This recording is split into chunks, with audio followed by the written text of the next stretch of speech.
I'm going to Japan.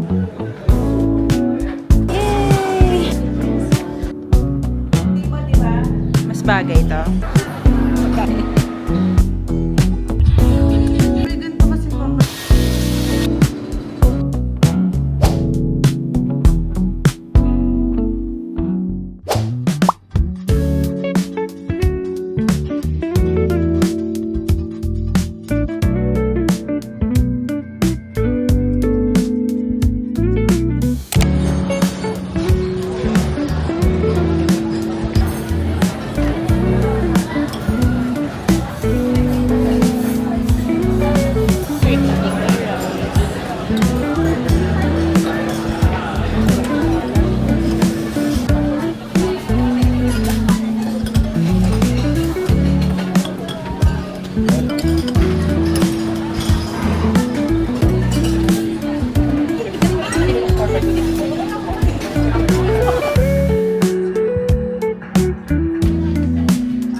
Layo.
Dito na kami ng bulaklak din ha.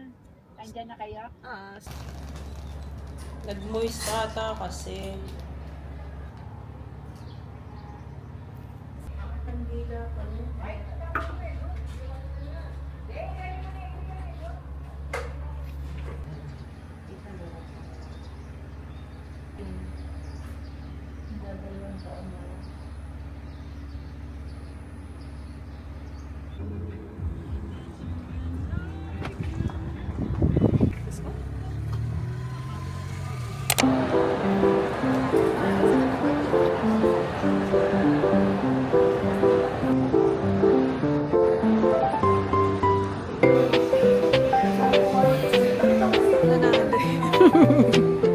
Anong gusto mong color? Ito or black? Anong color ba to? Beige?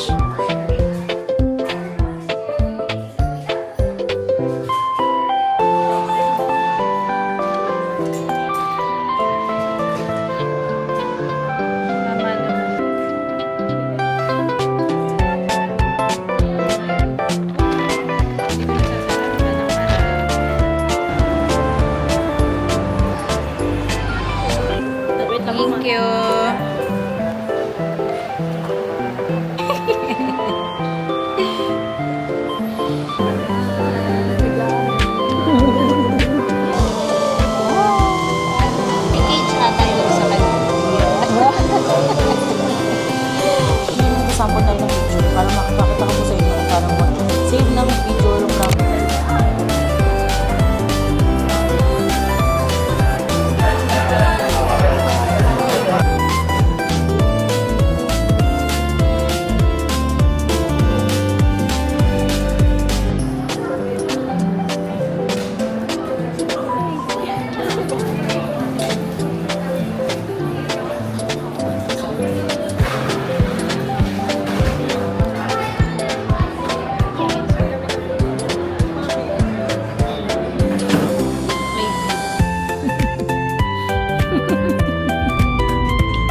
natin. Gamitin mo sa office.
Parang wala lang, no?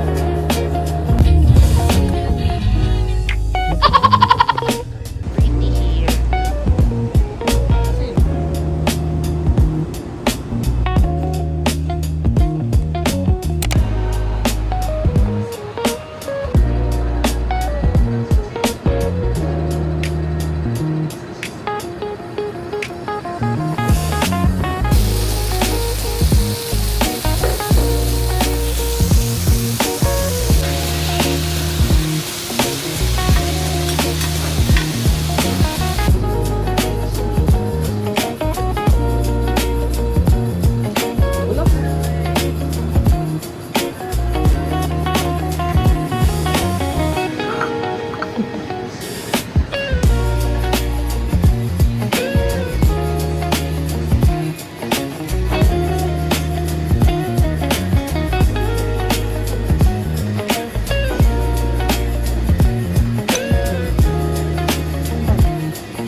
Hi guys, good morning! Samahan niyo ako mag-prep today for my flight tomorrow. And with Charlie. I'm going to Japan for my first ever solo travel and first time ko rin sa spring season.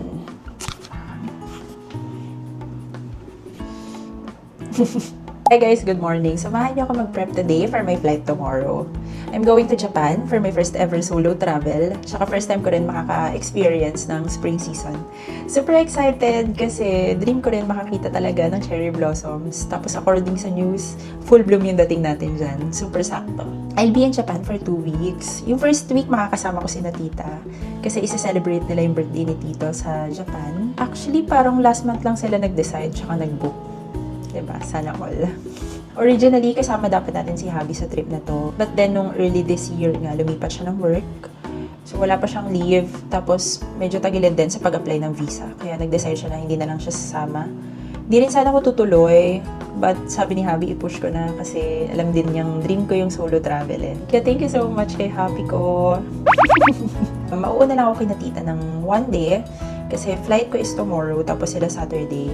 Kaya nag-book na lang din muna ako ng Airbnb for 1 night. Tapos Saturday, imi-meet ko sila. Tapos sasama na muna ako dun sa accommodation nila. Kaya makakatipid din tayo.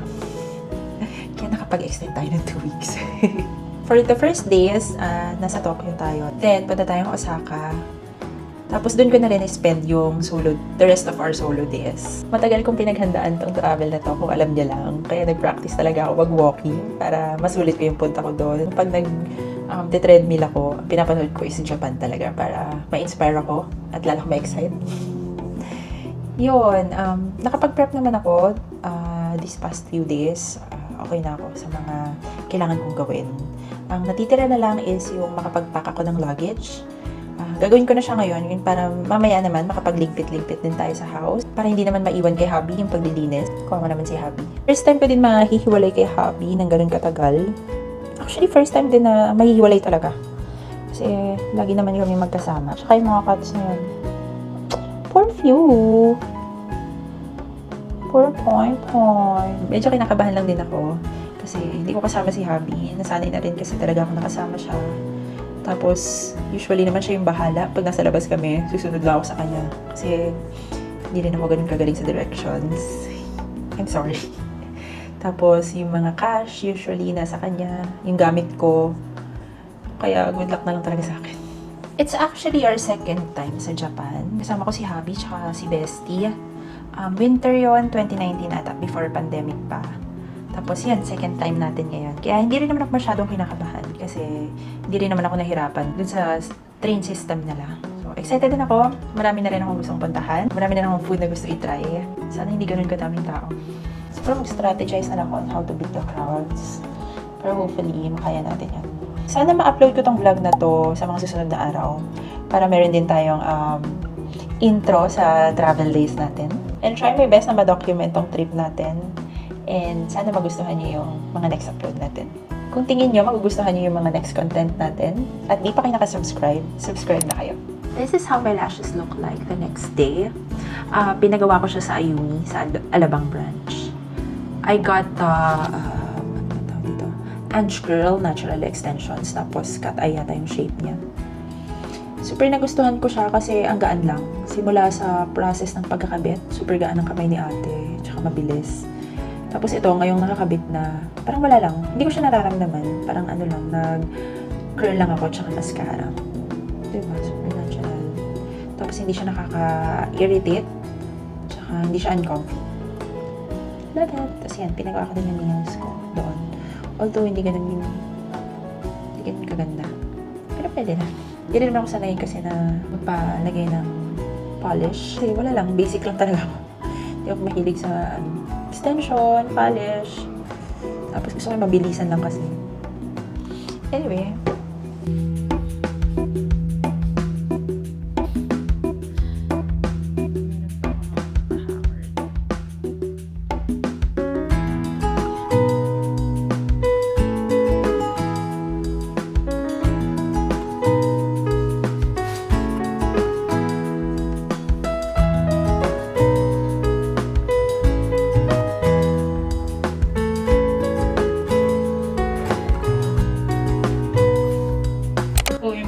Nakatapos ko. 5:41 na. Nag-start ako mga 10 a.m. 11, ganyan. Yung na lang talaga kaya ko. Hindi ko na kaya. Niready ko lang to para the next day ko. Ito na lang yung bubuksan ko. Yan. Hindi ko alam kung paano ko siya bibitbitin. At yan pa yung mga kalat ko. Oh my God. Ang aayusin ko na lang is yung bag ko. Nadadala. Yan. Sorry na sa face ko. Sobrang stress na ako. Nahirapan ako na Nahirapan pa ako nito ha. Nahirapan pa ako. Nagbawas pa ako. Ayun o. Look. Look yung mga binawas ko na gamit. Diyan sa bed. Oh my God. To be fair naman, 2 weeks ako doon. Please don't judge me kung dami ko dala. Ako sa overpacker din ako. 2 weeks naman ako doon. No? Ang problema ko lang is paano yung mga pasalubong. Paano yung mga bibilihin ko doon. Bahala na. Tapos sabi ni hubby, mag-airport transfer na rin daw ako. Pero ang mahal kasi. Yung train is wala pang 1,000.